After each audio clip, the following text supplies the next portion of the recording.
NEET protest के नाम पर स्टूडेंट्स के साथ कोई और गेम खेला गया? क्या कैमरे के सामने गाली गलौज करने वाले लोग वाकई स्टूडेंट्स थे या किसी और एजेंडे का हिस्सा? और आखिर क्यों मुकेश खन्ना ने इन लोगों को कॉकरोच कहकर बाहर निकालने की बात कही? कि अगर ये हमारी यूथ है, अगर ये हमारी जेन ज़ी है, तो आने वाले 25 साल के बाद हमारा देश इनके कंधों पर टिकेगा। तो आप समझ सकते हो कि हमारा देश का। हाय, मैं Amina and you are watching आपकी खबर। आज हम बात करेंगे बॉलीवुड एक्टर और शक्तिमान फेम मुकेश खन्ना के उस बयान की जिसने सोशल मीडिया पर एक नई बहस छेड़ दी। कंगना रनौत के बाद अब मुकेश खन्ना ने भी सीजेपी से जुड़े प्रोटेस्ट और उसमें इस्तेमाल हुई भाषा पर खुलकर अपनी बात रखी। दरअसल मुकेश खन्ना ने अपने इंस्टाग्राम पर एक वीडियो शेयर की। उन्होंने कहा कि भले ही वो इस वक्त भारत से बाहर हैं, लेकिन सोशल मीडिया के जरिए हर डेवलपमेंट पर नजर बनाए हुए हैं। उनका कहना है कि नीट यूजी 2026 पेपर लीक के नाम पर जो प्रोटेस्ट हुआ, उसमें कैमरे के सामने गाली गलौज करने वाले ज्यादातर लोग असली स्टूडेंट्स थे ही नहीं। मुकेश खन्ना ने कहा कि अगर वही लोग देश की जेनजी का चेहरा हैं और अगले 20-25 साल बाद देश की जिम्मेदारी उनके कंधों पर आनी है, तो ये सोचने वाली बात है। लेकिन उन्होंने साथ ये भी कहा कि जितनी बातें उन्होंने सुनी और जितने रिएक्शंस देखे, उससे उन्हें लगता है कि प्रोटेस्ट में नजर आए सभी लोग असली स्टूडेंट्स का रिप्रेजेंटेशन नहीं करते। एक्टर का मानना है कि असली स्टूडेंट्स अपनी पढ़ाई और फ्यूचर को लेकर सीरियस होते हैं।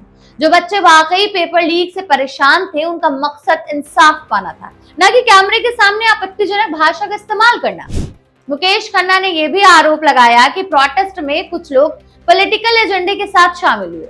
उन्होंने कहा कि उन्होंने कई वीडियोस देखी हैं और उनके हिसाब से कुछ लोग सिर्फ अटेंशन लेने या किसी और मकसद से प्रोटेस्ट का हिस्सा बने। उनका कहना था कि ऐसे लोग असली स्टूडेंट्स की आवाज को कमजोर कर देते हैं। इसके बाद मुकेश खन्ना ने एक ऐसा कंपैरिजन किया जिस पर सबसे ज्यादा चर्चा हो रही।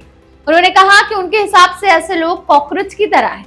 जिसे घर में कॉकरोच आ जाए तो उसे बाहर निकाला जाता है, वैसे ही जो लोग कैमरे के सामने गंदी भाषा का इस्तेमाल करते हैं और माहौल खराब करते हैं, उन्हें भी समाज से दूर कर देना चाहिए।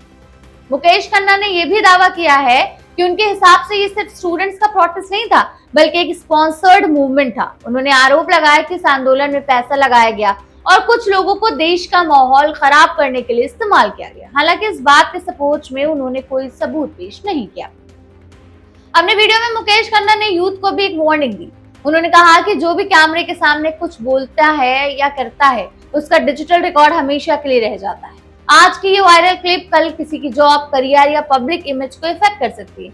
इसलिए किसी भी प्रोटेस्ट या मूवमेंट का हिस्सा बनने से पहले सोच समझ कर फैसला लेना चाहिए। वीडियो के कैप्शन में भी मुकेश खन्ना ने काफी सख्त शब्दों का इस्तेमाल किया। उन्होंने लिखा कि जो लोग दूसरों को भड़काते आ रहे हैं, उनसे दूर रहना चाहिए। उनका कहना था कि ऐसे लोग सिर्फ अपना फायदा देखते हैं और बाद में किसी की जिम्मेदारी नहीं लेते।